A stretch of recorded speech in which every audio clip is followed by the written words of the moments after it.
Hi there, welcome to the first video of today, and the topic of this one is the follow-up to the Notting Hill Carnival story where a young woman was stabbed and critical in hospital after being stabbed in front of her young child. So the bit of good news on it, the Telegraph and loads of other outlets have notified us that man has been charged after mother stabbed in front of her child at Nottingham Carnival. Shakiel Thibou, 20, and his two brothers will appear at Westminster Magistrates Court on Wednesday. This story is just bonkers. This is a snapshot of society just now. A man has been charged with attempted murder after a woman was stabbed at Notting Hill Carnival with her young child. The Metropolitan Police said Shakiel Thibou, 20, has been charged over the stabbing of the 32-year-old who is in a critical condition in hospital after the incident in Golborne Road, Ladbroke Grove, on Sunday. Police believe she was hurt after being caught up in a confrontation between two groups of men as she attended the carnival's family day with her child. Thibou of Hammersmith, West London, will appear at Westminster Magistrates Court on Wednesday, also charged with violent disorder and possession of an offensive weapon. The Metropolitan Police said his two brothers have also been charged in relation to the same incident and will appear in court at the same time. Sheldon Thibou, 24, has been charged with violent disorder, possession of a stun gun, and assaulting an emergency worker. Shaim Thibou, 22, of Fulham, South West London, has been charged with violent disorder and assaulting an emergency worker. So these three brothers have been arrested after heading out to a carnival. One of them obviously with a blade that's been used for stabbing, and the other one being charged with possession of a stun gun. I have no idea what society we are living in now, where this sort of behaviour is almost normal. However, don't tell that to Keir Starmer, because Keir Starmer has not once opened his mouth about the culture, the knife culture, since he came into power. Now remember, a few days almost after he came into power, 3 young girls were killed, murdered in the streets of Southport. We've seen running battles in the streets of Southend. I've highlighted numerous stories, one a few miles from my own house, where a man had his hand chopped off with a machete attack, and his friend was also hospitalised. Nobody covers these in the mainstream. And our new Prime Minister has not once told the nation what he intends to do with knife crime. Now, this is most bizarre because, again, nobody's talking about it. The Tories, for all their crackpots, actually passed a bill which came into effect at midnight on Sunday night, where anybody with a machete or a zombie knife had an amnesty to hand them into police station before it becomes law and illegal to own one. How bonkers is that? Imagine needing a law in 2024 to be brought out that makes owning a machete or a zombie knife illegal. But that's where we are.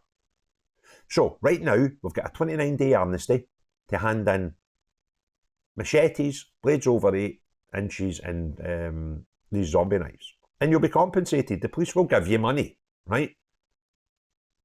But nobody's talking about that. Nobody's talking about the mad summer we're having with these things on our streets. The mainstream don't want to cover it. Our politicians don't want to talk about it.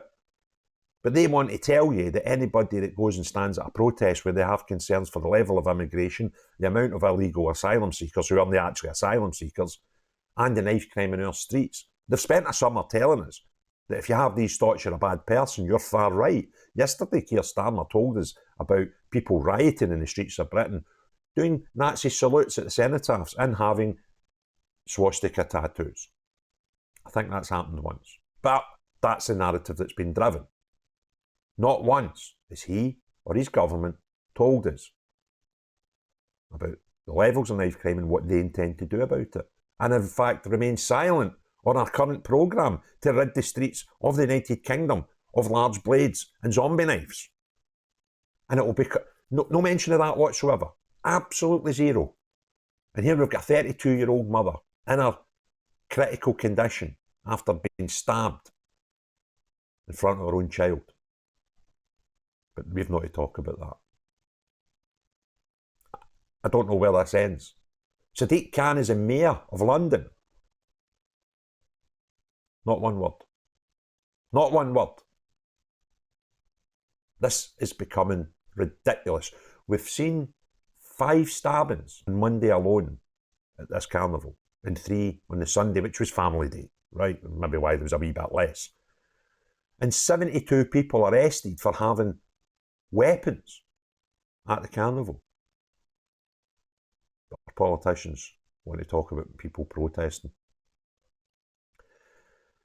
The term two-tier Kia is almost going to be outlawed soon.